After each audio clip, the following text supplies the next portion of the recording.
Perkenalkan, nama saya Sisi Elizabeth Borlumban Tobing dengan NPM 20050045. Di sini kami dari kelompok 3 akan mempresentasikan hasil tugas kami untuk mata kuliah hukum dagang yang berjudul Urusan Perusahaan dan Pengelompokannya beserta Dokumen Perusahaan. Untuk pembahasan pertama mengenai urusan perusahaan akan disampaikan oleh saya sendiri. Urusan perusahaan. Urusan perusahaan adalah terjemahan dari istilah aslinya dalam bahasa Belanda handelszaak, yaitu segala macam urusan, baik yang bersifat material maupun yang bersifat imaterial, yang termasuk dalam lingkungan perusahaan. Urusan perusahaan dapat ditinjau dari dua segi, yaitu segi ekonomi dan segi hukum. Dari segi ekonomi, urusan perusahaan merupakan segala kekayaan dan usaha yang terdapat dalam lingkungan perusahaan sebagai suatu kesatuan dengan perusahaan yang digunakan untuk memperoleh keuntungan yang sebesar-besarnya dengan pengorbanan yang sekecil-kecilnya. Yang kedua, segi hukum. Ditinjau dari segi hukum, urusan perusahaan terdiri dari perbuatan hukum dan produk yang dihasilkan. Perbuatan hukumnya berupa jual beli, sewa menyewa, cara melakukan penyerahan dan pembayarannya. Produk yang dihasilkannya dapat berupa benda atau surat-surat berharga dan bukan benda atau sistem pengaturan perusahaan. Demikianlah yang dapat saya sampaikan mengenai materi urusan perusahaan. Materi selanjutnya akan disampaikan oleh rekan kami. Assalamualaikum warahmatullahi wabarakatuh. Baik, saya akan melanjutkan presentasi makalah kami, yaitu mengelompokkan perusahaan.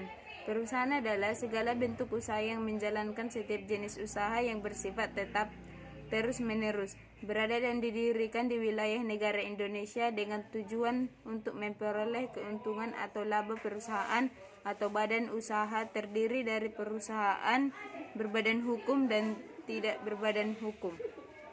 Bentuk-bentuk perusahaan. Perusahaan secara umum bisa dibagi menjadi dua, yaitu perusahaan perseorangan dan badan usaha. 1. Perusahaan perseorangan. Perusahaan perseorangan adalah badan usaha yang dikelola dan diawasi oleh satu orang, di mana pengelola perusahaan memperoleh semua keuntungan perusahaan, tetapi ia juga menanggung semua resiko yang timbul di dalam kegiatan perusahaan. Yang kedua, badan usaha. Secara umum, badan usaha didefinisikan sebagai kesatuan yuridis dan ekonomi yang menggunakan faktor produksi untuk menghasilkan barang dan jasa dengan tujuan untuk mencari laba. Badan usaha yang berbadan hukum. Yang pertama, perseroan terbatas atau PT.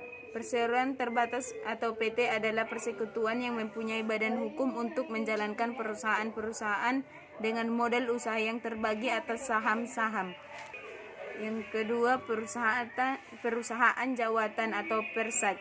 Perusahaan jawatan sering pula disebut sebagai departemental agency. Yang ketiga, perusahaan umum atau perum. Perusahaan umum selanjutnya disebut perum adalah badan usaha milik negara atau BUMN. Yang keempat, perusahaan perseroan atau persero. Perusahaan perseroan untuk selanjutnya disebut perseroan adalah badan usaha milik negara yang dibentuk berdasarkan Undang-Undang Nomor 9 Tahun 1965, bentuk perseroan terbatas.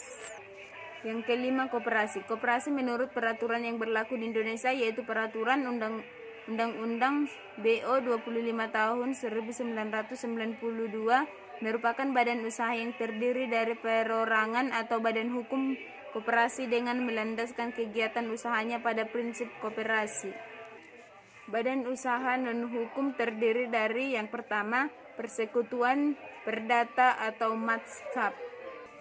Yang kedua, firma atau FA. Yang ketiga, persekutuan komanditer atau komanditir vennootschap atau CV. Selanjutnya akan dijelaskan oleh kawan kami. Assalamualaikum warahmatullahi wabarakatuh. Nama saya Sylvia Irani Siregar NPM 2005007. Di sini saya akan melanjutkan materi dari kelompok kami, yaitu materi selanjutnya tentang dokumen perusahaan. Dokumen perusahaan terdapat dalam Undang-Undang Nomor 8 Tahun 1997. Pengertian dokumen perusahaan yaitu data, catatan, dan keterangan yang dibuat atau diterima oleh perusahaan dalam rangka pelaksanaan kegiatannya, baik ditulis di kertas atau sarana lainnya maupun direkam dalam bentuk corak apapun yang dapat dilihat, dibaca, dan didengar. Jenis dokumen perusahaan yaitu dokumen keuangan seperti catatan, bukti pembukuan, data pendukung administrasi keuangan yang merupakan bukti adanya hak dan kewajiban serta kegiatan usaha suatu perusahaan. Yang kedua, dokumen lainnya. Data atau setiap tulisan yang berisi keterangan yang mempunyai nilai guna bagi perusahaan meskipun tidak terkait langsung dengan dokumen keuangan. Catatan terdiri dari neraca tahunan, salah satu bentuk catatan yang menggambarkan posisi kekayaan, utang, dan modal pada akhir tahun buku yang merupakan pertanggungjawaban keuangan. Perhitungan laba rugi tahunan.